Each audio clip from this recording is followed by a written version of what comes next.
Good afternoon everyone. आज मैं आपको जो टॉपिक बताऊंगा इलेक्ट्रीशियन फर्स्ट ईयर की थ्योरी के टॉपिक हैं। उन टॉपिक में जो मैं आपके साथ डिस्कस करने वाला हूं, एक तो मैं आपके साथ डिस्कस करूंगा कि घरों में वायरिंग कैसे की जाती है, वायरिंग में अर्थ फेज न्यूट्रल के बारे में बताऊंगा।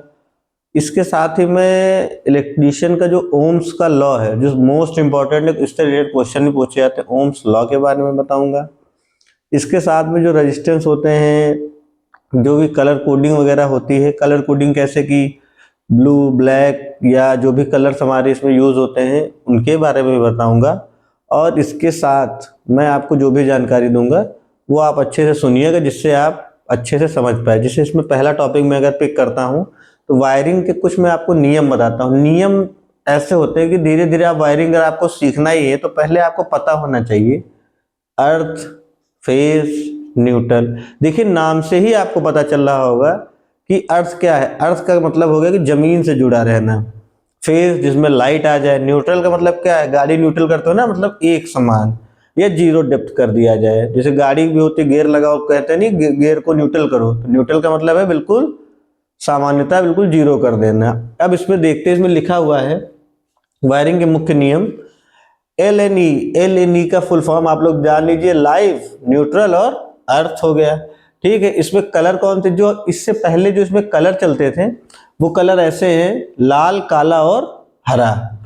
ठीक है, लाल, काला और हरा इसमें कलर चलते थे। नए नियम जब आए तो उसमें कलर को उसमें चेंज कर दिया गया। अब कलर कौन से हो गए, भूरा, नीला, हरा, पीला तारों का उपयोग। अब इसमें अर्थ का, फेज का, न्यूट्रल का पहले जो कलर से पहचाने जाते थे, अब जो नए कनेक्शन होते हैं वो नए कलर से पहचाने जाते हैं।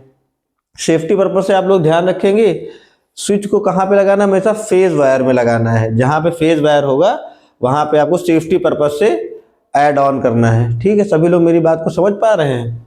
अब उसके बाद अगर बात करें सेफ्टी की, सेफ्टी में अगर अर्थिंग की बात करें तो मैंने पहले बताया है अर्थिंग का मतलब क्या होता है, जो जमीन से जुड़ा हुआ हो। तो यह सुरक्षा के लिए की जाती है।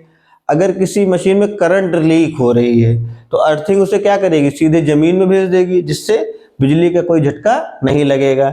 इसलिए आप लोग अर्थिंग का यूज भी बहुत अच्छे से समझ गए होंगे।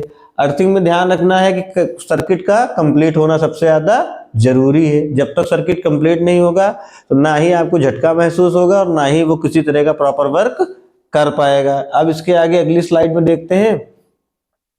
अब आ जाते हैं प्रैक्टिकल टिप्स पे। देखिए अभी क्लास छोटी इसलिए हो रही है कि अभी आपको धीरे धीरे हम वहां तक पहुंचाएंगे जिससे आप लोग को धीरे धीरे समझ में आने लगे कि इलेक्ट्रीशियन की थ्योरी में एक्चुअल में हमें क्या पढ़ना है।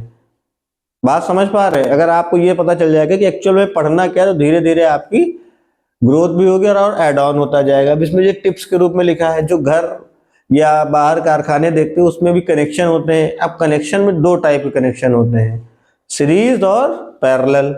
सीरीज का मतलब होता है श्रेणी क्रम, सभी लोग अच्छे जानते होंगे। श्रेणी क्रम और समांतर क्रम। श्रेणी क्रम में अगर आप लोग देखेंगे तो घरों में जो कनेक्शन करने होंगे तो अगर सीरीज में कर देंगे तो दिक्कत हो सकती है। दिक्कत क्या होती है, सीरीज का मतलब जैसे एक के बाद, दो के बाद, तीन के बाद, चार, नंबर वाइज चलता है। पैरेलल का क्या मतलब है, एक, तीन, पांच, एक एक छोड़ के। ठीक है, पैरेलल लाइनें अगर आपसे पूछे तो समांतर क्रम वो क्रम है जिसमें एक दूसरे को कभी नहीं मिलते। अब घरों में अगर कनेक्शन की बात करें तो कह सकते हैं कि सीरीज और पैरेलल दोनों में कनेक्शन हो सकते हैं, लेकिन अगर आपको करना होगा तो पैरेलल ही कनेक्शन किया जाता है। क्यों? क्योंकि जो हमारी बल्ब है, जैसे यहाँ बल्ब लगा हुआ है तो पैरेलल कनेक्शन पे ही है। अगर सीरीज का कनेक्शन कर देंगे तो बल्ब अगर खराब होगा तो आपके कनेक्शन सारे खराब ही दिखाएगा, क्योंकि एक ही स्विच से ऑपरेट होगा।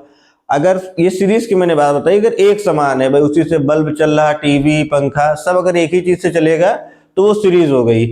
अगर सबके अलग अलग स्विच हैं तो वो क्या हो जाएगा, समांतर क्रम हो जाएगा। ये दो बातें सभी लोग ध्यान रखेंगे कि सीरीज क्या है और पैरेलल क्या है। सीरीज और पैरेलल में डिफरेंस क्या है कि सीरीज में एक ही बटन से सारी चीजें ऑपरेट हो जाएंगी, पैरेलल में सबके अपने सेपरेट बटन होंगे। इसमें नेक्स्ट लाइन लिखी है एमसीबी। नेक्स्ट लाइन थी एमसीबी, मिनिएचर सर्किट ब्रेकर। इसके ऊपर स्लाइड है मैम, जरा कर दीजिए। हाँ, एमसीबी बच्चों को दिखा दीजिए। ये एमसीबी, मिनिएचर सर्किट ब्रेकर। इसका काम क्या होता है, जिसे कभी कभी बहुत ज्यादा करंट आ गया या बहुत ज्यादा ओवरलोड हो गया तो इसको बोल देंगे एमसीबी अपने आप ट्रिप हो जाती है, अपने आप अप डाउन हो जाती है। अप तो नहीं होती है, डाउन ही हो जाती है, अप अपने हाथ से करना पड़ता है। जब भी कनेक्शन में बहुत ज़्यादा लोड पड़ेगा या कहीं पे कोई लाइन में इश्यू आएगा तो वहाँ पे क्या होगा, हमें एमसीबी का सबसे बढ़िया इस्तेमाल होता है कि वो तुरंत क्या करता है, कनेक्शन को ब्रेक कर देता है कि जिससे आग ना लग पाए। क्योंकि जो सेफ्टी सबसे ज़्यादा इंपॉर्टेंट है एमसीबी के रिलेटेड यही होती है कि बहुत ज़्यादा लोड बढ़ गया तो तार जल जाता है, उससे भी आग लग सकती है। तो चीज़ें जो भी हैं एमसीबी पर डिपेंड हो जाती हैं कि अब तो हर घरों में एमसीबी लगा देते हैं। एमसीबी रहती है तो जहाँ भी इश्यू आता है या सबसे ज़्यादा प्रेस हो गया, ये सब पावर बहुत लेते हैं, तो एमसीबी ट्रिप हो जाती है कि हाँ भाई इतना लोड नहीं झेल पा रही है। अगर कनेक्शन आपका 1 किलोवाट 2 किलोवाट कनेक्शन है तो वो अपने आप ट्रिप हो जाती है। अब इसके बाद देखते हैं हम लोग ओम्स का लॉ। यही आपका समझ लीजिए मेन टॉपिक है आज का, यही टॉपिक होने वाला था, क्योंकि ओम्स के लॉ पे ही सब कुछ आपका डिपेंड है, आपकी थ्योरी और आपके प्रैक्टिकल। इसके प्रैक्टिकल भी हम बता देंगे आपको, और थ्योरी रिलेटेड आपको ये याद रखना है कि ओम्स लॉ अगर आपका आता है तो ये बेसिक फंडामेंटल है। इससे आपसे क्वेश्चन कंपटीशन वगैरह में या आपके एग्जाम रिलेटेड क्वेश्चन पूछा ही जाएगा। सभी लोग मेरी बात को अच्छे से अगर समझ पा रहे हैं तो ठीक है। फिर देखिए इलेक्ट्रिकल की दुनिया इसी नियम पर टिकी है। अब इसके फॉर्मूले की बात करें तो एक ही फॉर्मूला इसका बना है, V = I multiply by R. इसमें आपको डिवाइड का साइन दिख रहा होगा, वो डिवाइड नहीं मल्टीप्लाई है, वो पीपीटी में बाई मिस्टेक हो गया है। तो I × R, I multiply R कर लीजिएगा। V = I मतलब क्या है, धारा है, R मतलब क्या है, प्रतिरोध है, V का मतलब क्या है, वोल्टेज है। मैंने आपको बताया था कि अगर कभी कोई पूछे जो लाइट आती है उसकी परिभाषा, तो वो लाइट की परिभाषा क्या बताएंगे, इलेक्ट्रॉन प्रवाह की दर को क्या बोलेंगे, इलेक्ट्रॉन प्रवाह की दर को धारा कहते हैं।